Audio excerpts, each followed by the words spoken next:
True. And so, I know, you sound like a doctor. Thank you, and that's my prescription. Okay, next movie, and our next movie involves the adventures of Elvira, the syndicated TV hostess who is sometimes the best thing about watching creature features. In fact, I think Elvira could have done a number on Alien Nation. The movie's called Elvira, Mistress of the Dark, and it stars the raven-haired vampire woman with her plunging neckline and an adventure in a small New England town that is shocked when Elvira turns up to claim her inheritance from a long-lost relative. Right from the start, the townspeople don't like the looks of her. Listen, young lady, I don't know who you are or where you came from, but you most certainly don't fit in this town. Why, you don't even fit in that dress. That's Cassandra Peterson repeating the role she made famous on television. When Elvira's aunt's will is read, she's left a house, a dog, and a recipe book. That's it? A house, a dog, and a book? But the recipes turn out to involve black magic, and when she follows one of them, her surprise casserole turns into a bigger surprise than she anticipated. I hope you're hungry, because here's dinner.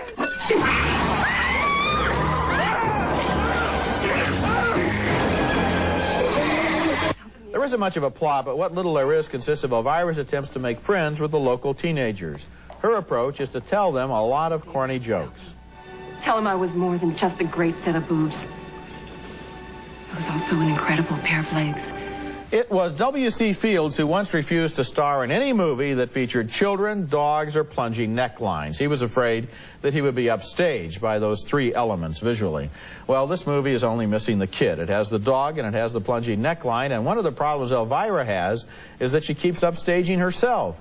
Her appearance is so wild that her performance seems tame by comparison. The plot is corny and dumb, and Elvira's one-liners get tiresome when we hear them for an entire movie. She's like the guest that comes to the party and can't turn off the material. The Elvira character is intriguing, but I think she'd be better off in an up-to-date satire instead of this old-fashioned recycled B picture that seems inspired by the same kinds of bad movies that Elvira makes fun of on television.